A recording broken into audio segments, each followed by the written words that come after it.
Welcome to Surajit Manna creations YouTube চ্যানেলে সবাইকে সুস্বাগতম। 2024 সালের উচ্চ মাধ্যমিক পরীক্ষার্থীদের জন্য HSABT test paper 2024 page number AC 315-তে পলিটিক্যাল সায়েন্স তথা রাষ্ট্রবিজ্ঞান যে প্রশ্নপত্রের সেটটি ছিল সেই সেটের SQ প্রশ্নের উত্তরগুলো আলোচনা করছি। তার আগে তোমাদের কাছে অনুরোধ, তোমরা ভিডিওটি পুরোটা দেখবে এবং সুরজিৎ মান্না ক্রিয়েশনস চ্যানেলটিকে সাবস্ক্রাইব করবে এবং ভিডিওটি কেমন লাগলো কমেন্ট করে জানিও। ভিডিওটিতে একটা লাইক দাও এবং এই ভিডিওটি তোমাদের একই ক্লাসে বন্ধু বান্ধবীদের মধ্যে শেয়ার করে এই প্রশ্নের উত্তরগুলো তাদের জানাতে সাহায্য করো। আলোচনা শুরু করছি। প্রথম প্রশ্ন, সিএটো কথার পূর্ণরূপ কি? উত্তর, south east Asian treaty organization অথবা ন্যাটো এর পূর্ণরূপ কি? উত্তর, নর্থ আটলান্টিক ট্রিটি অর্গানাইজেশন। দুই দাগের প্রশ্ন, দাঁতাত বলতে কী বোঝো? উত্তর, দাঁতাত একটি ফরাসি শব্দ যার অর্থ হল দুই বা তার অধিক শত্রু ভাবাপন্ন দেশগুলির মধ্যে উত্তেজনার হ্রাস ঘটানো এবং বোঝাপড়ার মাধ্যমে একটি সহজ সম্পর্ক স্থাপনের অবস্থা। 3 নম্বর প্রশ্ন, জোট নিরপেক্ষ মতাদর্শ কোন ভারতীয় রাষ্ট্রনেতার মস্তিষ্ক প্রসূত? উত্তর, জওহরলাল নেহেরু। অথবা জোট নিরপেক্ষ আন্দোলনের দুজন মুখ্য প্রবক্তার নাম করো। উত্তর, জওহরলাল নেহেরু এবং মার্শাল টিটো।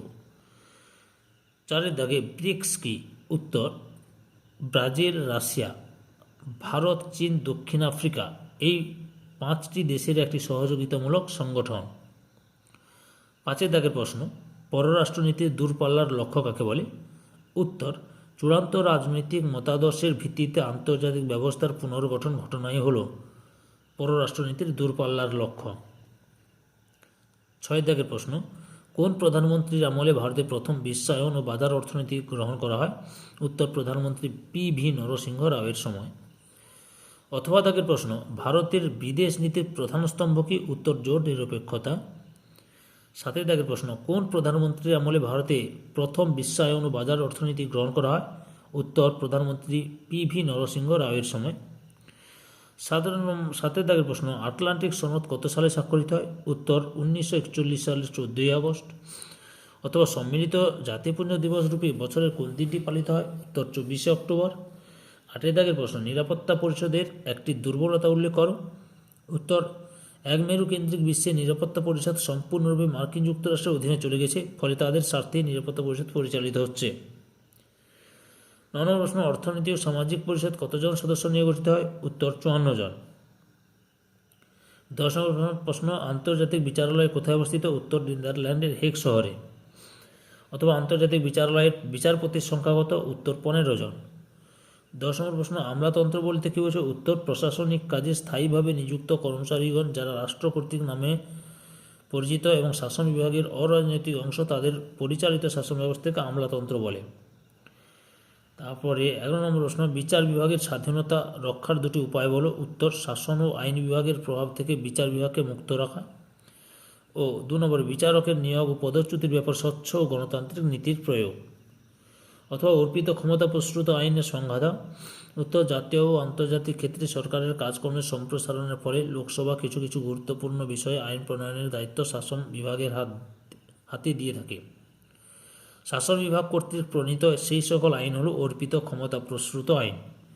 13 দাগের প্রশ্ন, ভারতের মন্ত্রিসভার দুটি কাজ লেখো। উত্তর, সরকারের নীতি নির্ধারণ করা, বিলের খসড়া তৈরি এবং পার্লামেন্টে তা উপস্থাপন করা, বাজেট তৈরি করা ও অনুমোদনের জন্য তা পার্লামেন্টে পেশ করা। 14 দাগের প্রশ্ন, রাজ্য বিধানসভার নেতা বা নেত্রীকে? উত্তর, মুখ্যমন্ত্রী। অথবা দাগের প্রশ্ন, ভারতের অঙ্গরাজ্যের মুখ্যমন্ত্রীর একটি গুরুত্বপূর্ণ কাজ উল্লেখ করো। উত্তর, ভারতের অঙ্গরাজ্যের মুখ্যমন্ত্রী জনমতের দিকে সতর্ক দৃষ্টি রেখে সরকারের নীতি নির্ধারণ এবং কার্যাবলী সম্পাদন করতে হয়।